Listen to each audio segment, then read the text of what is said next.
Odamlarning orasida ishonchi zaiflar ko'payib ketadi.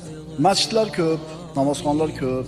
Ana shu masjidga kelib namoz o'qiyotgan odamlarning uyiga kirsangiz, nimalarga guvoh bo'lasiz? Seriallar, tomoshalar, masxaravozlar, konsertlar, millionlagan prosmotrlar, maza bemaza narsalar YouTube'da.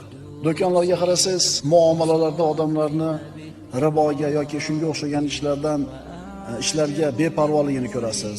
Yig'inlarga kiradigan bo'lsangiz, ma'siyatlar, erkak xotinda aralashishi, odamlar o'zlarini xohish isteklarini diniy vojiblardan ustun qo'yayotganligini ko'rasiz.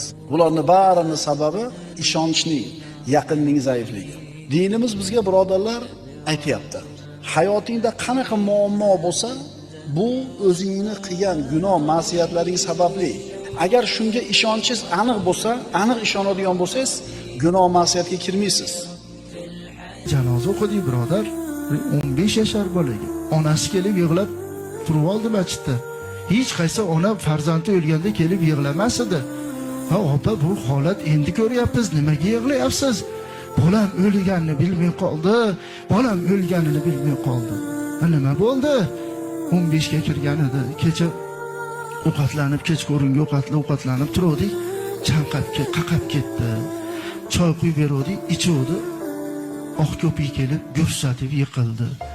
Dodilib, paqir-chaqir qilib doktorga olib bordik.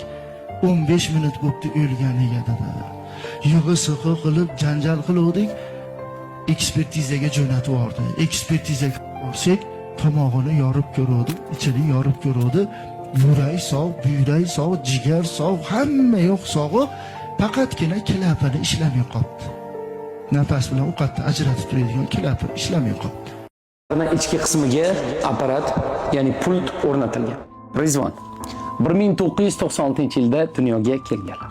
Ularning ikkita juda ham go'zal farzandlari bor. Rizvon akamizga tug'ma DTP kasalligi tashxisi qo'yilgan. Bugungi kunga qadar esa akamiz ikkita 9,5 soatlik murakkab operatsiyani boshlaridan o'tkazdilar. Juda ham ko'plab insonlar nima sababdan Rizvon uchun pul yig'yapsizlar deb savol berishadi. Bosh qismlarini ko'rishingiz mumkin. Bosh qismlariga apparat o'rnatilgan va ushbu apparat mana simi tananing ushbu qismi bilan o'tib apparatga, ya'ni apparat pulutiga ulangan. Mana shu qo'llarimizning harakat va mana shu oyoqlarimizni harakat qila olishimiz uchun Alloh bizga shu imkoniyatni bergan. Lekin Rizvon akamizda bu sinov. Inshaalloh Allohning izni bilan bu apparat orqali yana Rizvon akamiz oyoqqa turishlari mumkin. Azizlar, bu apparat har 3 oyda nazoratdan o'tkazib tekshiruvda bo'lib turishi kerak. Lekin Rizvon akamiz operatsiya bo'lganlarga 10 oydan oshdi. 10 oy ichida biron marta hali tekshiruvdan o'tmadi. Va hozir apparat mutlaq ishlamayapti. Biza nima sababdan pul yig'yapmiz? Aynan shu apparatni yana ishga tushirish, Rizvon akamizni yana oyoqqa turg'izish va yurg'izib olish uchun inshaalloh. Bizlarda hozir ko'rib turganingizdek 40 millionga yaqin pul mablag'larini yig'dik. Lekin bizlarga kerakli summaning 3 dan 1 yig'ildi xolos. Bugun har biringizga iltimos qilib aytadigan birgina gapim.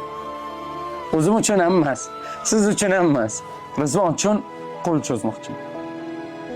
Bular qo'llarini harakat qildira olmayaptilar. Bular nomlardan men siz uchun qo'l cho'zaman. Iltimos befarq bo'lmang.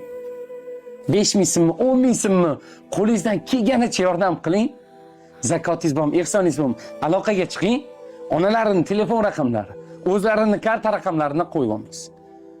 Faqat shoshiling. Bu ham bir g'animat.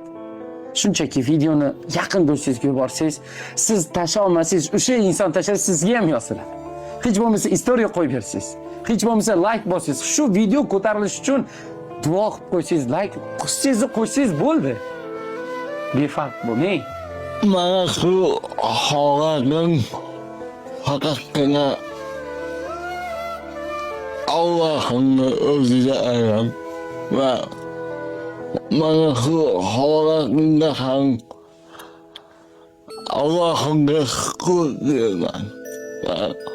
Va shu xolis Alloh uchun ehson qilayotgan yaqinlarimga Allah'ımdan cennet olalım. İnşallah.